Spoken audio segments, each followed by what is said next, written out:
आज हम लोग पॉली का अपवर्जन नियम पढ़ेंगे।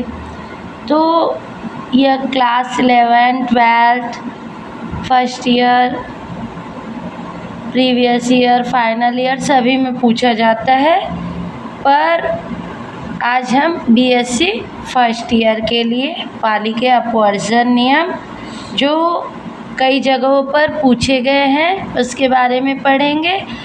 इसे आप 12th लेवल पे भी लिख सकते हैं, 11th भी, है ना। तो आइए जान लेते हैं कि बीएससी फर्स्ट ईयर में कहाँ कहाँ और किस प्रकार के क्वेश्चन पूछे गए थे। तो क्वेश्चन पहला है, पॉली के अपवर्जन नियम पर संक्षिप्त टिप्पणी लिखिए। यह प्रश्न पूछा गया रायपुर में 2014 को, 17 को और सरगुजा में 19 में, बिलासपुर में 22 में, बस्तर में 22 में। और इसी प्रश्न को दूसरे रूप में पूछा गया था, अथवा पॉली अपवर्जन नियम को एक उपयुक्त उदाहरण सहित समझाइए। बस्तर में 2014 में, 16 में, 18 में और सरगुजा में 21 में। अथवा पॉली अपवर्जन का सिद्धांत क्या है? किसी परमाणु की L कक्षा में भरे जाने वाले इलेक्ट्रॉनों की अधिकतम संख्या की गणना कीजिए। सरगुजा में 2015 में। तो इस प्रकार से क्वेश्चन पूछे जाते हैं पॉली के अपवर्जन नियम से। तो सबके लिए आंसर सेम ही रहता है। तो इस क्या होता है कि यदि हमको किसी इलेक्ट्रॉन की 4 क्वांटम संख्याएं पता है ना, तो उसकी स्थिति पूर्ण रूप से हम ज्ञात कर सकते हैं। 4 क्वांटम संख्याएं मतलब क्या है? N, L, M, S पता है। तो हम इलेक्ट्रॉन नाभिक में किस कोश में और कहाँ मिलेगा, इसकी लगभग जानकारी प्राप्त कर सकते हैं ना। तो अगर 4 क्वांटम संख्याओं के मान हमको मिल जाए तो हम इलेक्ट्रॉन की स्थिति बता सकते हैं ना, कि वह परमाणु में इलेक्ट्रॉन की स्थिति कहाँ है, ये हम पता कर सकते हैं। इन क्वांटम संख्याओं को मान के विषय में W. पॉली नामक वैज्ञानिक ने अपना एक नियम प्रतिपादित किया, जिसे पॉली का अपवर्जन नियम कहते हैं। ठीक है, तो इसे लिख लेते हैं। पॉली का अपवर्जन नियम क्या है? किसी भी इलेक्ट्रॉन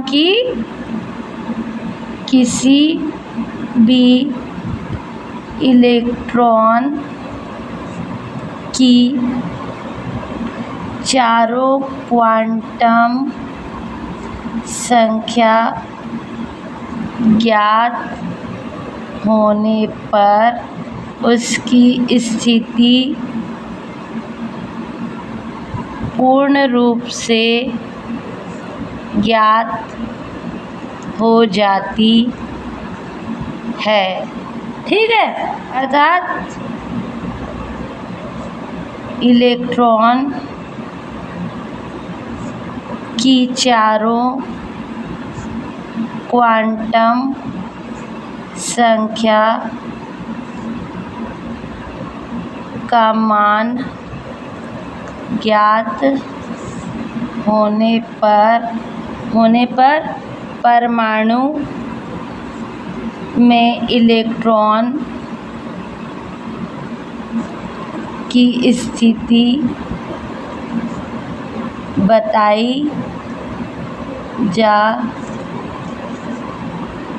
सकती है। इन क्वांटम संख्याओं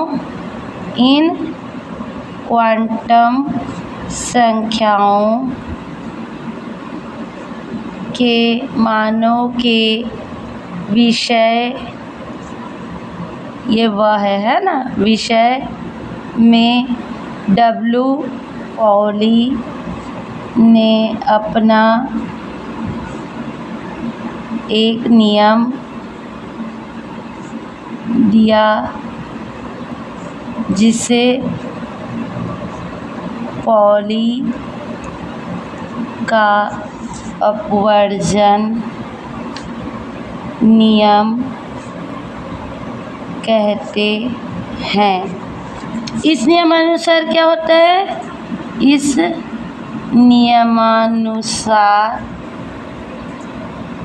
पॉली ने बताया कि किसी भी परमाणु में दोनों इलेक्ट्रॉन की चारों क्वांटम संख्याओं के मान समान नहीं हो सकते। किसी भी परमाणु में दोनों इलेक्ट्रॉनों किसी भी परमाणु के दोनों इलेक्ट्रॉनों की चारों क्वांटम संख्याओं का मान समान नहीं हो सकता है। जैसे किसी परमाणु में दो इलेक्ट्रॉन हैं तो उनके चारों क्वांटम संख्या मान नहीं हो सकते, है ना। यदि दो इलेक्ट्रॉन की 3 क्वांटम संख्या समान है ना, तो चौथी क्वांटम संख्या अलग होगी, है ना। अतः यदि दो इलेक्ट्रॉनों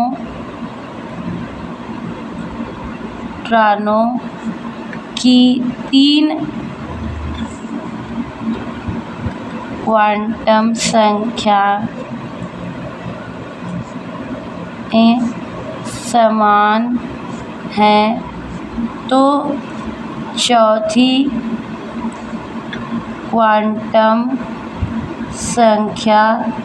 क्वांटम संख्या में अवश्य अंतर होगा। मतलब कि क्या बोल रहे हैं कि जैसे कि दो इलेक्ट्रॉन की कक्षों का आकार, आकृति या आकाशीय अभिविन्यास समान है तो जो चौथी रहेगी वो उनसे अलग और विपरीत होगी। अर्थात दो कक्षों की आकृति, आकार, अभिविन्यास समान है तो NLM जो चक्रण क्वांटम संख्या होती है तो इलेक्ट्रॉनों की चौथी क्वांटम संख्या अर्थात चक्रण क्वांटम संख्या का मान विपरीत होगा। ठीक है, मतलब कि क्या होगा अर्थात नहीं, किस प्रकार बोला जाए इसको। यदि एक इलेक्ट्रॉन के लिए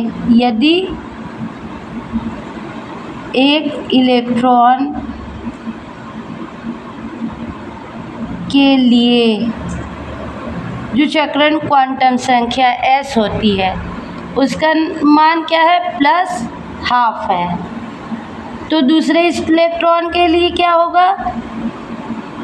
तो दूसरे के लिए क्या हो जाएगा? ये हो जाएगा s बराबर -12, s बराबर 1 -12, मतलब विपरीत दिशा में होगी। एक इलेक्ट्रॉन के लिए +12 है तो दूसरे इलेक्ट्रॉन के लिए विपरीत दिशा में -12 होगी। ठीक है, और ये दोनों इलेक्ट्रॉन क्या कहलाते हैं? युग्मित इलेक्ट्रॉन कहलाते हैं। और ये दोनों इलेक्ट्रॉन युग्मित इलेक्ट्रॉन कहलाते हैं, मतलब पेयर इलेक्ट्रॉन कहलाते हैं ना। और इनकी दिशा क्या होती है? विपरीत होती है। और इनकी दिशा विपरीत, मतलब एक इस डायरेक्शन में रहेगा तो एक विपरीत डायरेक्शन में, है ना, होती है, पर समान नहीं होती है ना चारों क्वांटम संख्याएं। अब देख लेते हैं कि पॉली के अपवर्जन नियम का महत्व क्या है। तो ये पॉली का अपवर्जन नियम है। पॉली के अपवर्जन नियम का महत्व। तो पॉली के अपवर्जन नियम का महत्व क्या है? इनका नियम इलेक्ट्रॉनिक विन्यास की गणना के लिए बहुत ही उपयोगी है। इसके आधार पर मुख्य क्वांटम संख्या,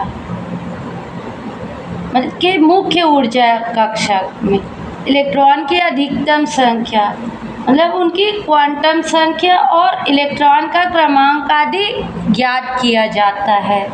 तो इसे क्या लिख सकते हैं? इलेक्ट्रॉनिक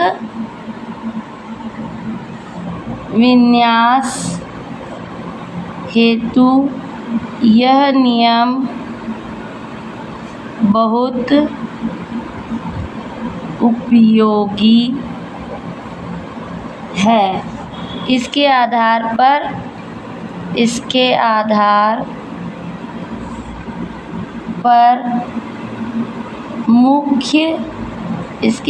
पर किसी भी मुख्य ऊर्जा कक्षा में इलेक्ट्रॉनों की अधिकतम संख्या, इलेक्ट्रॉनों की अधिकतम कितनी संख्या है, उनकी क्वांटम संख्याएं, उनकी क्वांटम संख्याएं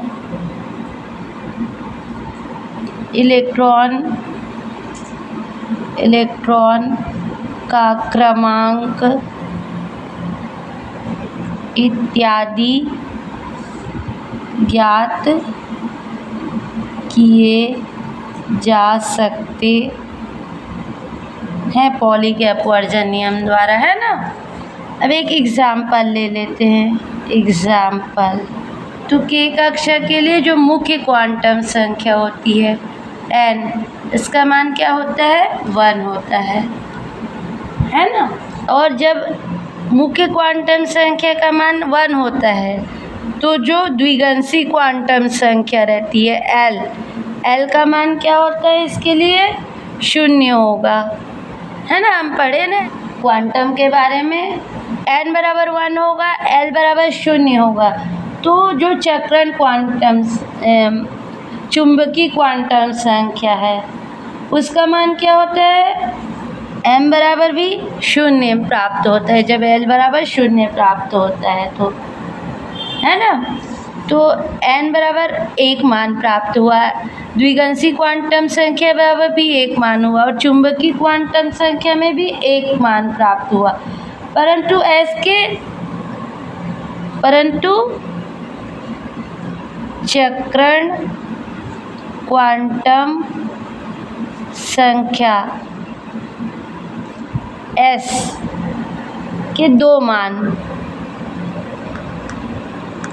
क्या होगा? s बराबर +12 और s बराबर -12 संभव है। मतलब 3 मान तो हमारे 1-1 मिले, पर s का मान 2 मिला, है ना। और दोनों विपरीत दिशा में रहेंगे, मतलब एक इस डायरेक्शन में तो एक इस डायरेक्शन में, ठीक है, विपरीत डायरेक्शन में। तो इस प्रकार इलेक्ट्रॉन के पाए जाने की 2 संभावनाएं हो सकती हैं, ठीक है। और के कक्षा में केवल एक उपकक्षा हो सकती है S, जिसमें विपरीत चक्रण में 2 इलेक्ट्रॉन हो सकते हैं। इस प्रकार 2 संभावनाएं हो सकती है तथा इससे स्पष्ट हो जाता है कि K कक्षा के लिए एक उपकक्षा S होगी जिस पर 2 इलेक्ट्रॉन हो सकते हैं और ये इलेक्ट्रॉन विपरीत चक्रण, मतलब एक इधर युग्मित इलेक्ट्रॉन रहेंगे, विपरीत चक्रण में होते हैं। ठीक है, तो ये K कक्षा के लिए। इसी प्रकार L कक्षा के लिए, L कक्षा के लिए क्या होगा? L कक्षा के लिए जो मुख्य क्वांटम संख्या n का मान क्या होता है? 2, है ना। और द्विगंशी क्वांटम संख्या का मान क्या होगा? L का 0 और 1 प्राप्त होता है ना। मतलब कि S और P कक्षा मिलेंगे हमको, 2 मान मिल रहे ना। 0 मतलब 1 कक्षा और 1 माने 0 माने S कक्षा मिलती है और 1 माने P कक्षा मिलती है ना। अर्थात 2 उप कक्षा S व P मिलेगी। ठीक है, 2 उप कक्षा S और P। S क्या होती है? गोलाकार, और P डंबलाकार की होती है। ठीक है, तो जब L कक्षा के लिए इलेक्ट्रॉन, पॉली के अपवर्जन नियम का महत्व है, ये सब है ना, जिसको हम पता लगा सकते हैं पॉली के अपवर्जन नियम से। तो S और P 2 कक्षा मिलेगी, है ना। और S उपकक्षा में 2 इलेक्ट्रॉन मिलेंगे जो कि विपरीत दिशा में होंगे तथा P उपकक्षा के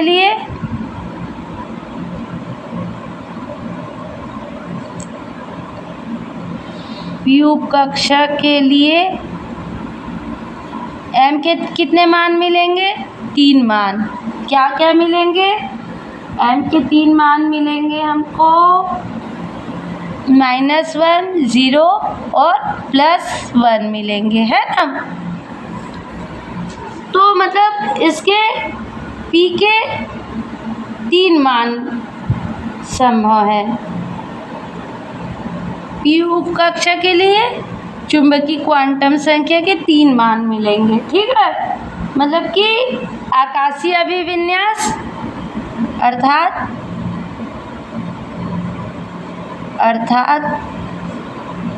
आकाशीय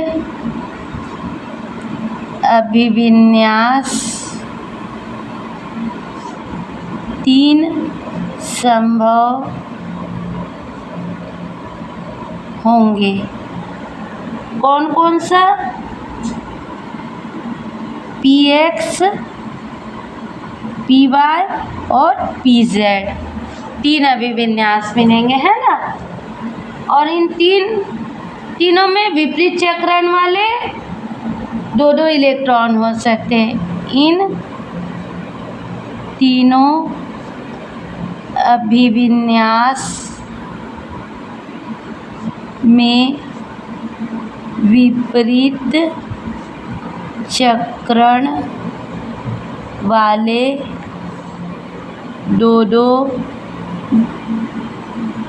दो इलेक्ट्रॉन हो सकते हैं। तो इस प्रकार कितने इलेक्ट्रॉन हो सकते हैं? इस प्रकार L कक्षा में कुल 8 इलेक्ट्रॉन हो सकते हैं। कैसे 8 इलेक्ट्रॉन होंगे? S के 2 इलेक्ट्रॉन होंगे और P के 6 इलेक्ट्रॉन, तो कुल L कक्षा में 8 इलेक्ट्रॉन हो जाएंगे। ठीक है, और इनमें किन्हीं 2 इलेक्ट्रॉनों के किन्हीं 2 इलेक्ट्रॉनों की चारों क्वांटम संख्याएं समान नहीं होंगी। ठीक है, तो देख लेते हैं। मान लो n बराबर 2, ठीक है, L कक्षा के लिए, तो इसमें L बराबर क्या होगा? 0। ठीक है, m बराबर भी 0 होगा, और जो स्पिन क्वांटम संख्या है ये +12। ठीक है, और n बराबर 2, L बराबर 0, m बराबर 0, और स्पिन क्वांटम संख्या s बराबर -12। ये क्या मिल गया हमको? ये मिल गया S उप कक्षा के लिए, S उप कक्षा के लिए। ठीक है, S उप कक्षा के दोनों इलेक्ट्रॉनों के लिए मान। ठीक है, ये क्या है? एक इलेक्ट्रॉन के लिए एक दूसरे इलेक्ट्रॉन, मतलब 2 इलेक्ट्रॉनों के लिए ये मान हो गया है ना S कक्षा के। अब बच गया P कक्षा। P कक्षा का भी देख लेते हैं। P कक्षा में 3 आकृतियाँ बनती है, मतलब कि 6 इलेक्ट्रॉन जाते हैं ना। तो P के लिए क्या मान है? n बराबर मुख्य क्वांटम संख्या 2, द्विगंशी क्वांटम संख्या क्या है? 1, चुंबकीय क्वांटम संख्या क्या है? -1, 0 और +1। तो -1 के लिए देख लेते हैं। इसके लिए स्पिन क्वांटम संख्या क्या हो जाएगी? S बराबर +12।